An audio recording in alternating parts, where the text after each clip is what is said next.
Imagine a business trying to manage thousands of products every single day. Some items are flying off the shelves while others are just sitting in the warehouse. Now the big question is, how much should they stock tomorrow, next week, or next month so they never run out nor overstock? That's exactly the problem we are solving in this demand forecasting data science project. In this project, we are building a system that can look at historical sales data and predict future demand for products. The idea is to turn raw data into actionable insights that help businesses make smarter inventory and supply chain decisions. Instead of guessing what might sell, we use data driven predictions to answer it with confidence. We start by exploring the dataset, which contains information like product code, warehouse location, product category, and daily or monthly sales. At this stage, we are trying to understand patterns. What products sell more in certain months, how demand changes over time, and whether there are any seasonal trends hidden in the data. Next comes data preprocessing, where we clean the dataset, handle missing values, and convert categorical features into numerical form so that machine learning models can understand them. We also sort the data by time because forecasting is heavily dependent on chronological order. After that, we move into feature engineering, where we create powerful time-based features like year, month, day, and weekday. These features help the model capture seasonality, trend, and recurring buying behavior. This step is where raw data starts becoming meaningful signals. Once the data is ready, we split it into training and testing sets and apply machine learning models such as linear regression, random forest, XGBoost, and other forecasting models. The model learns from past patterns and tries to predict future demand as accurately as possible. Finally, we evaluate the model using performance metrics like MAE or RMAC to measure how close our predictions are to actual sales. The lower the error, the better the model is at forecasting demand. At the end of the project, we don't just build a model, we build a decision-making tool, a system that can help businesses reduce waste, optimize inventory, and improve profitability by predicting what customers will need before they even buy it. We recently crossed 1,000 subscribers, and a thank you to each and every one. I genuinely appreciate everyone who have watched, liked, shared, and subscribed to the channel. This milestone wouldn't have been possible without your support. We are just getting started, and there's a lot more exciting content coming your way. I would love to hear from you what topics or videos you would like to see next. Let me know in the comments below, and I will do my best to create content you are interested in. Thank you for being a part of this journey. To download the dataset for today's project, open your browser and follow the steps.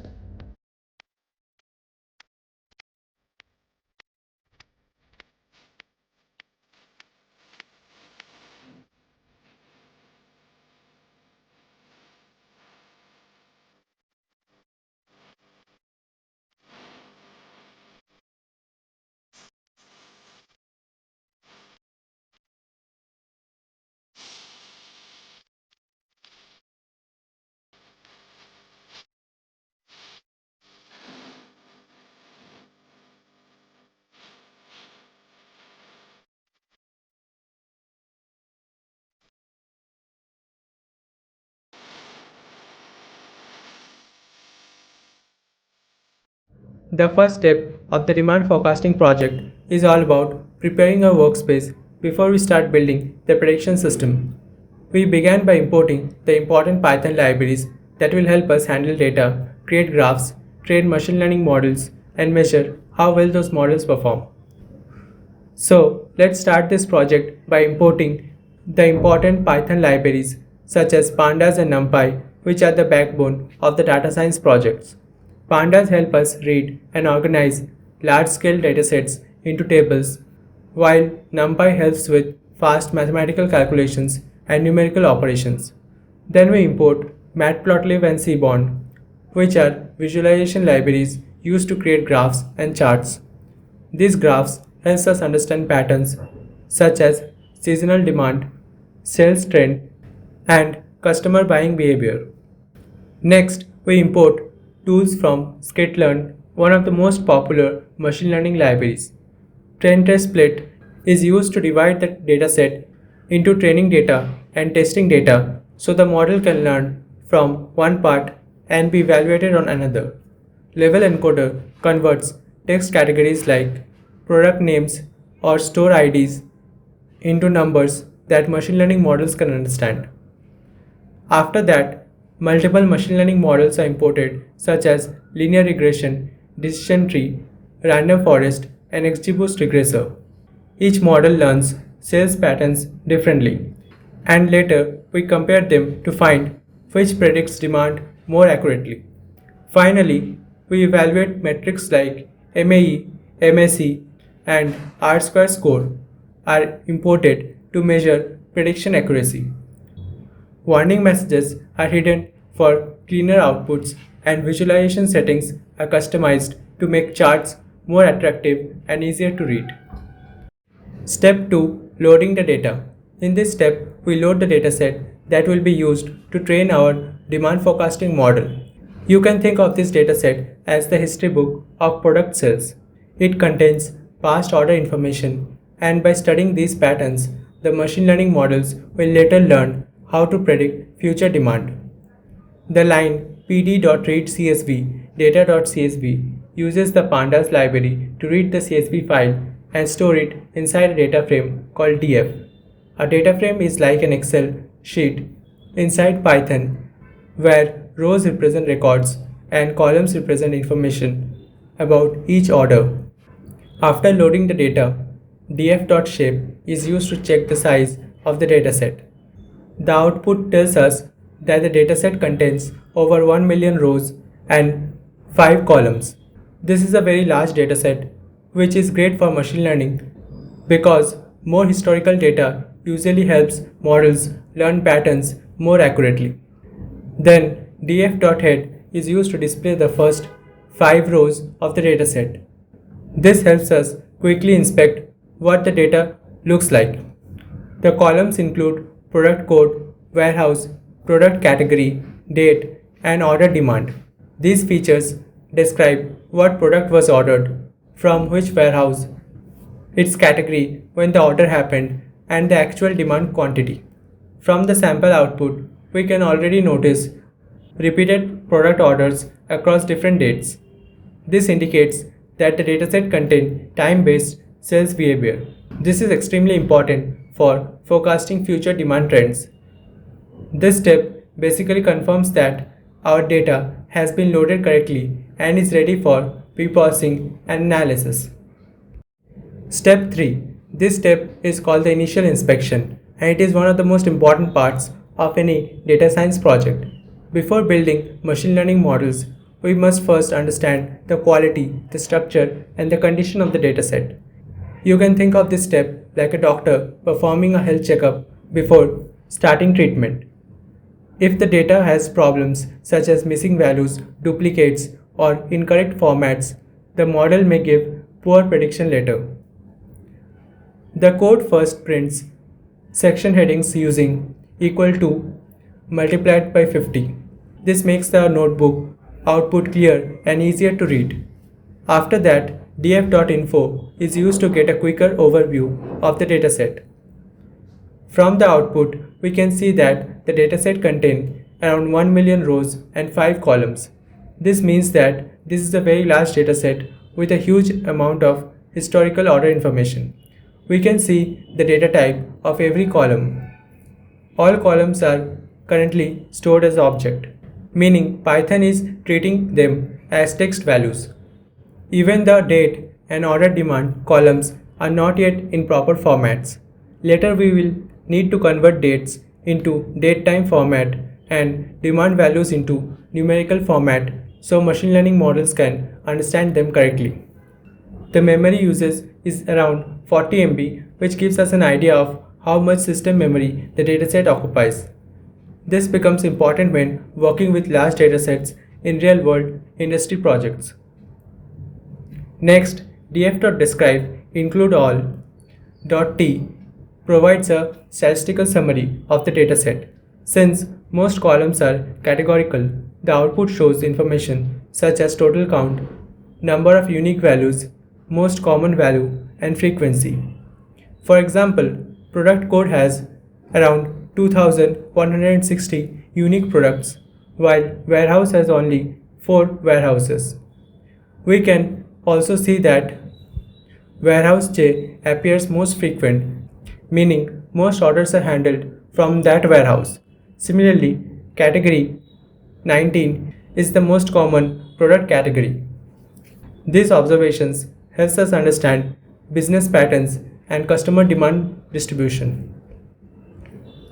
The next section checks for missing values using df.isNull.sum. Missing values are dangerous because machine learning models cannot learn properly from incomplete data.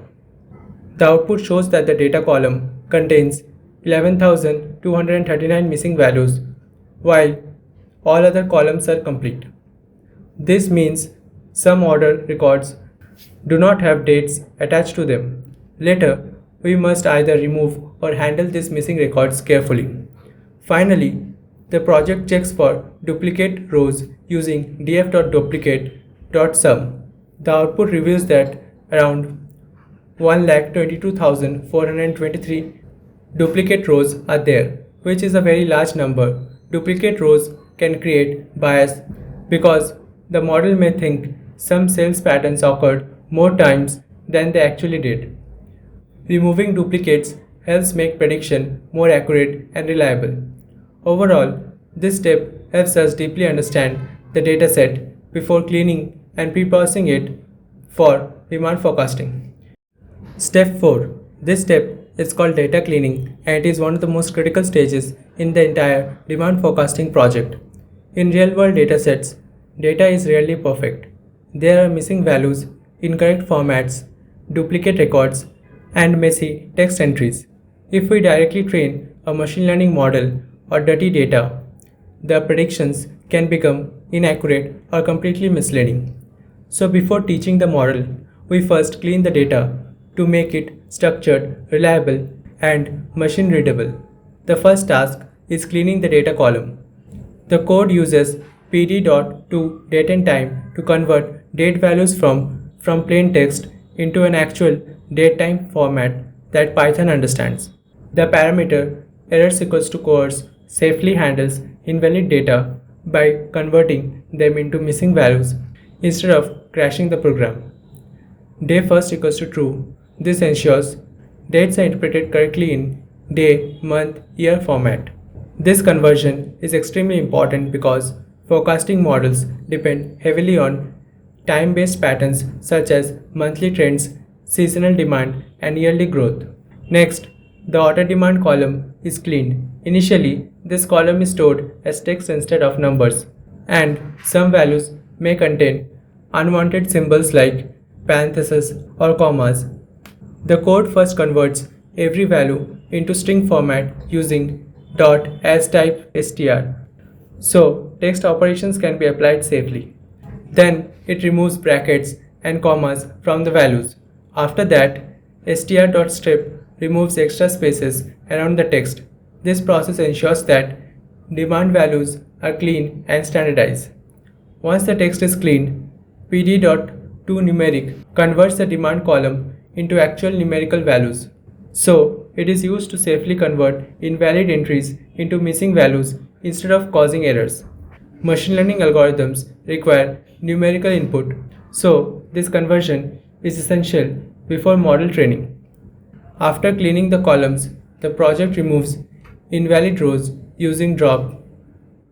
Since date and demand are the most important columns in forecasting, removing them improves data quality and prevents inaccurate learning. The next step removes duplicate rows using drop duplicates. Earlier we discussed over 1,22,000 duplicate records. Keeping duplicates could make the model think certain sales happen more than often than actually they did, leading to biased prediction. Removing duplicates creates a more realistic dataset. Then the data is sorted by date using Sort values by date.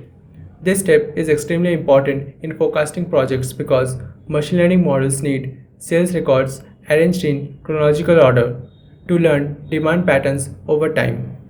Finally, reset index drop equals to true recognizes the row numbering after rows have been removed. Without resetting the index, the data frame would contain broken or skipped rows. The final check prints the clean dataset shape and missing value summary to confirm the cleaning process worked successfully. At this point, the dataset becomes organized, consistent, and ready for feature engineering and model building. Step 5. This is the part where we do exploratory data analysis. We began by visually exploring the dataset to understand hidden patterns and trends before building machine learning models. You can think of EDA as investigating phase of a data science project. Instead of directly training algorithms, we first study how the data behaves. In this case, visualization focuses on understanding the distribution of order demand, which tells us how customer demand is spread across products and orders. The code first prints the dataset shape using df.shape so we can confirm how many rows and columns remain after data cleaning. Since the dataset is extremely large, plotting all the records could make the graph slow and cluttered. To solve this problem, the code randomly selects 50,000 rows from the order demand column using .sample 5000 random state 42. This creates a smaller but representative sample of the data, making visualizations faster while still preserving the overall demand pattern. The random state equals to 42 ensures that the same random sample is selected every time the code runs, helping maintain consistency. Next, the code handles extreme outliers. Outliers are unusually large values that can distort graphs and hide important patterns. For example, if most products have demand between 100 and 1000, but a few products suddenly have demands in lakhs, the graphs become stretched and difficult to interpret. To avoid this, the code calculates the 99 percentile using .quantile 0.99 and removes values above the limit. This helps focus on the normal demand behavior instead of rare extreme cases. After preparing the data, a histogram is created using plt.hist. A histogram shows how frequently different demand values occur.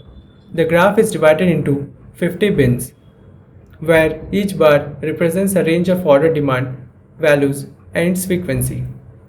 The x-axis represents order demand, while the y-axis represents the number of occurrences. Finally, titles and labels are added to make the graph easier to understand. This visualization helps identify whether demand is evenly distributed, highly skewed, or concentrated around specific values. Such insights are extremely useful because they help us understand customer purchasing behavior and guide future feature engineering and model selection in the forecasting project. Now we are going to visualize log transformation plot to the order demand values. Earlier, the demand distribution was highly right skewed, where a few very large demand values dominated the graph. Such imbalance can make machine learning models less effective because extreme values heavily influence predictions. The log transformation compresses large numbers while keeping smaller values relatively stable, creating a more balanced distribution. The function log1p calculates log 1 plus x, which safely handles zero values without errors. After transformation, the histogram usually becomes smoother and more normally distributed. This makes the patterns easier to analyze and help many machine learning models learn relationships more effectively. In demand forecasting, log transformation is commonly used to reduce the impact of huge sales spikes and improve prediction accuracy. Now we are going to visualize a box plot to detect outliers in the order demand data. A box plot is a simple graphical method that shows how the data is distributed and highlights usually large or small values. The middle line inside the box represents the medium demand value, while the box itself shows the range where most demand values lie. The long lines extending from the box are called whiskers and represent the normal spread of data. In this dataset, the box plot would likely show many points far away from the main box, indicating the presence of extreme outliers. These outliers represent products with exceptionally high demand compared to majority of products. Now we are going to visualize product category wise demand to understand which categories contribute most sales.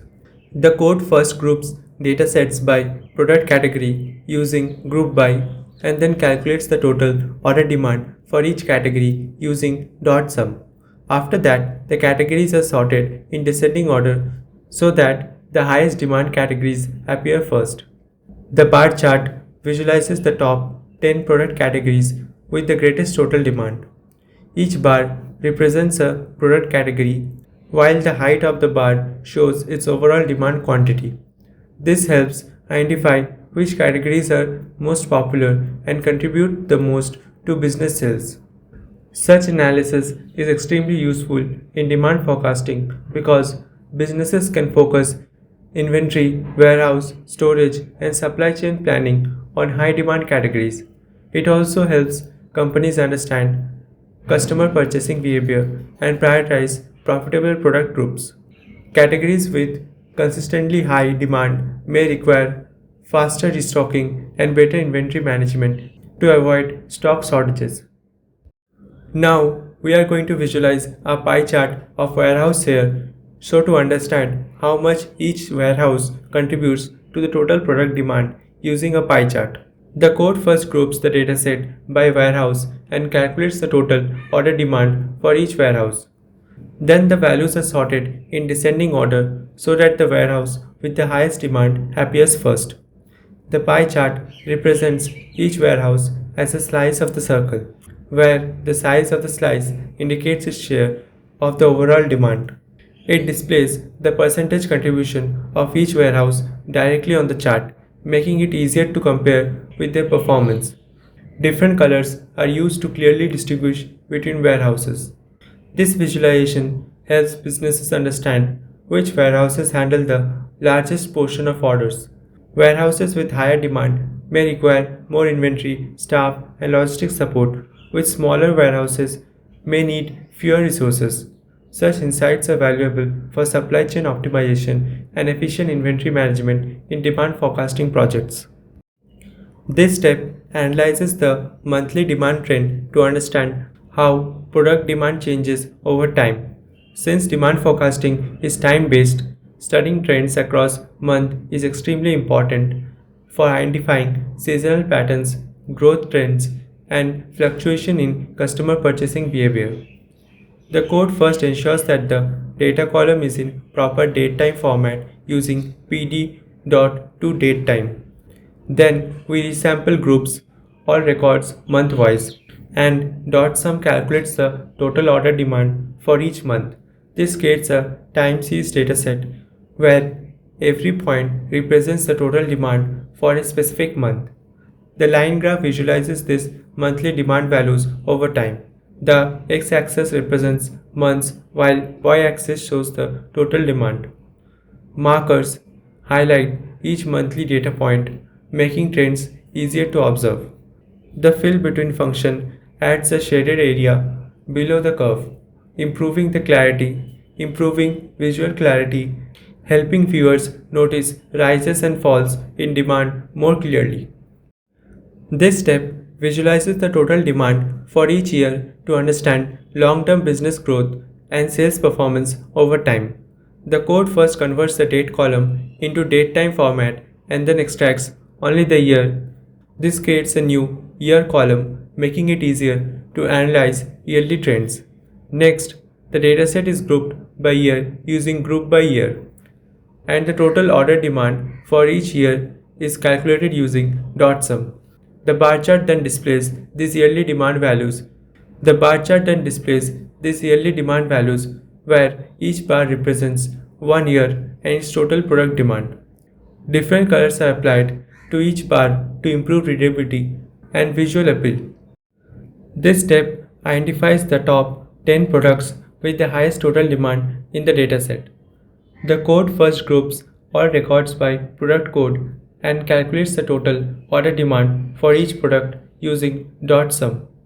Then the products are stored in descending order so that the highest demand products appear first.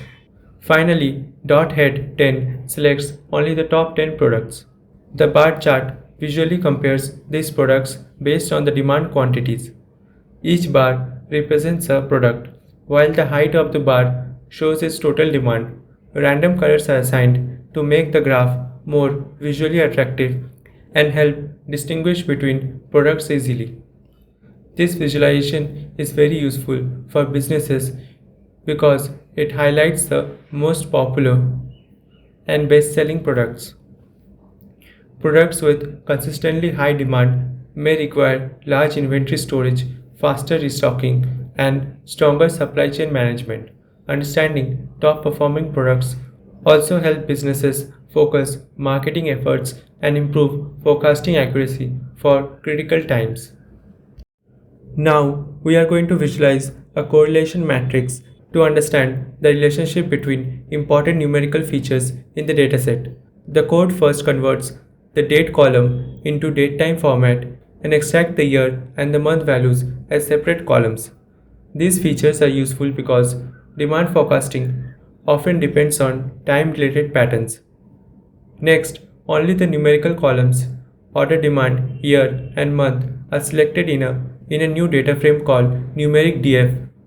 This function calculates the correlation values between the variables. The correlation values range from -1 to +1. This step analyzes how product demand changes across different days of the week. The code first converts the date column into datetime format. This creates a new column called weekday, which stores values like Monday, Tuesday, Wednesday, and so on. Next, the dataset is grouped by weekday using group by weekday, and the total order demand for each day is calculated using .sum. Now, we are going to visualize quarter-wise demand to understand seasonal business performance throughout the year. The code first converts the date column into datetime format and then extracts both the year and the quarter values. The quarter is created using dt.quarter. This divides the year into 4 parts: Q1, Q2, Q3, and Q4. Next, the dataset is grouped by both year and quarter. The total order demand for each quarter is calculated using .sum. A new combined label called year quarter is then created, such as 2012 quarter 1 or 2013 quarter 4, making the graph easier to read chronologically. The bar chart visualizes the total demand for every quarter across different years. Each bar represents one quarter year combination, while the bar height shows the total demand during that period. This analysis helps identify seasonal trends and business cycles. For example, some quarters may consistently show higher demand due to festivals, holidays, or market behavior. Understanding quarterly patterns is extremely valuable. Step 6: Feature Engineering. This is one of the most important stages in demand forecasting project. In simple words, feature engineering means creating new, meaningful columns from extracting data so that machine learning models can understand patterns more effectively. Instead of giving raw data directly to the model, that help the model learn trends, seasonality, and past demand behavior. The code first sorts the dataset by date because forecasting models must learn date in chronological order. After that, several time-based features are created from the date column, such as year, month, day, weekday, and quarter. These features help the model understand seasonal behavior. In this step, we convert categorical text data into numerical values so machine learning models can understand and process them. Most machine learning algorithms cannot work directly with text values like product names or warehouse ID. So we need to encode them into numbers. This process is called categorical encoding. The code loops through three important columns: product code, warehouse, and product category. First, as type category converts each column into a categorical data type, which is memory efficient and optimized for repeated text values. Step 8 is model preparation. In this step, we prepare the dataset for machine learning model training and testing. In demand forecasting, it is very important to train the model on past data and evaluate it on future data, just like real-world prediction scenarios. This is why dataset is first sorted by date to maintain the correct chronological order. Next, the dataset is divided into two parts using a 80-20 split. The first 80% of the data is stored in train, while the remaining 20% is stored in test. Unlike random splitting, this time-based split is better for forecasting because future demand should always be predicted using past historical data. After splitting, the features and target variable are separated. Xtrain and Xtest contain all important features such as product information, warehouse details, time-based features, lag values, and rolling statistics. The columns order demand and date are removed because order demand is the value we want to predict and the raw date itself is not directly used after feature engineering. Step 9. This is the core of the demand forecasting project because this is where multiple machine learning models are trained and compared to find the best forecasting algorithm. Instead of relying on only one model, the project tests different approaches because every algorithm learns patterns differently. The goal is to discover which model predicts future demand with the highest accuracy. The dictionary called models is created that stores four different machine learning algorithms.